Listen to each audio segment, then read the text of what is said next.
This morning, Lou Berney, the writer who makes the Great Plains his canvas, more specifically Oklahoma City. Berney is the author of one of the best books of the last decade, November Road, a conspiracy theory novel that says the mob was behind the assassination of JFK. It won a string of awards back in 2018. Now Berney is out with a new book called Dark Ride. For a while, I was kind of embarrassed by my hometown. I was like, Oklahoma City's boring. There's nothing to write about here. But then I just started experiencing what a rich, diverse place it is. And the great thing for a writer is it's kind of unstaked territory. I can be the writer of Oklahoma City. This can be my canvas. Lou Berney has been thinking of ways to paint his hometown since he was taught to read and write at the age of 3 by his 2 older sisters. He turned that early training into early success. I got published when I was 24, and then I had a book out the next year. It got great reviews, and I thought, this is kind of easy. This will be fun. Fun it was not. Following his promising start, Berney had 3 straight novels rejected. It was just sort of this complete face turnaround that left me sort of at the bottom of confidence and will, as it were. How did you deal with that? Badly.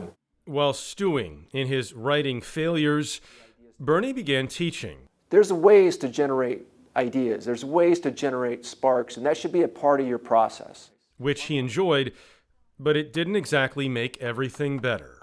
You said there's nothing worse than teaching people to write when you know you can't do it yourself. Yeah, I mean, it's a terrible feeling to feel like you're bad at the one thing you're good at.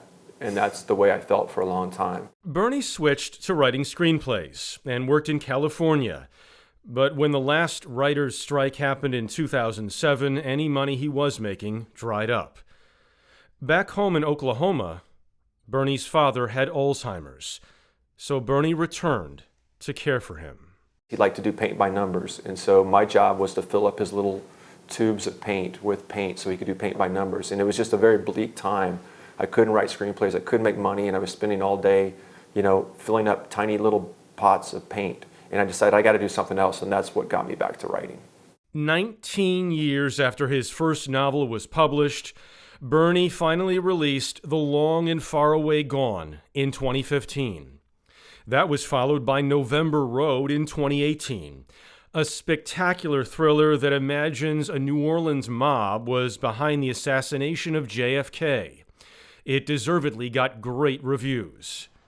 But it didn't stop Berney from falling back into another writing rut until he steered himself to a new idea.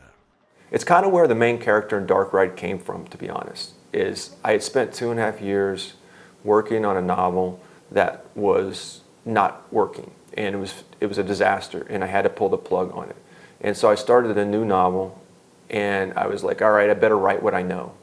Just good advice.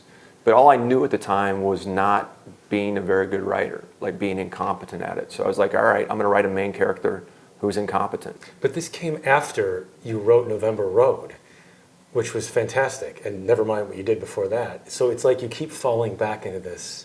Yeah, I think rut. No, I know. Thank you. I feel like I should pay you for therapy right now. I feel like failure has become part of my process in a way, and I've sort of reframed it, and I'm thinking of it more as a feature than a bug for Lou Berney.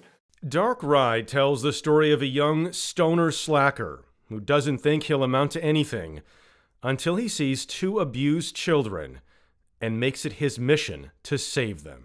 There's this consistent theme in your writing about trying to protect kids. Yeah, I didn't even realize that until this book, I'd written the book and someone pointed that out to me. And I was like, wow, I didn't know that was happening. And but it's in other books too. Yeah, November Road. It's in Long and Far Away Gone, and I didn't realize that at all. And I'm not sure where that comes from, except that, because my wife and I couldn't have kids, because we're so close with our grandnephews and grandniece, I don't know, it's just the scariest thing on earth to me, the thought of a child being neglected or abandoned or hurt. Nothing else chills me like that, so it must be coming out in my writing. Today, with Dark Ride recently released, Berney is already deep into the process of another book, longer than anything he's done before. He still struggles, but every day he's learning to appreciate maybe the constant curveballs thrown his way aren't all bad. I remember standing on the mound at Yankee Stadium and just thinking, like, you know, if failure brought me here, then I was doing something right along the way. He has been doing something right. And it's another one of these stories of not giving up, you know, ever. If that's your dream, do it. And no matter how long it takes, whether it's 2 decades, 4 decades, hold on. Keep working at it. That visual of seeing him on the mound, all I can hear is Frank Sinatra playing in the background. And there is something about that in that moment. If that's what it took to get me here, okay. Exactly. Sometimes it just takes a little bit of time to see why you went through those rough parts. Yeah.